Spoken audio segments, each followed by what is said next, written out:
Hello everyone, so in this video, we're going to be reviewing the reusable patch for your back, knee, or leg.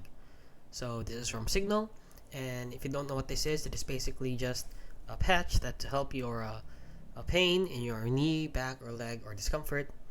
But before we get into the description of this, a lot of you have been sending me requests, and since I can't review every product that you guys send me, I created a guide that teaches you how to do this research yourself.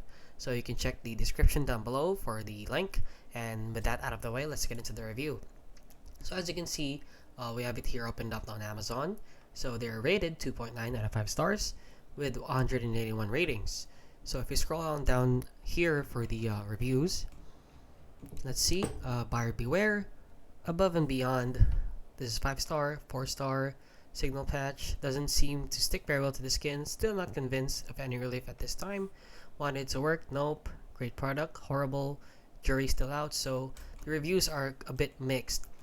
I would advise you not to buy this product and just to buy the trusted products from your local superstore or supermarket instead of buying these shady products that have no guarantee of working whatsoever. And that is basically it, guys. So if you found this video helpful, please consider liking and subscribing.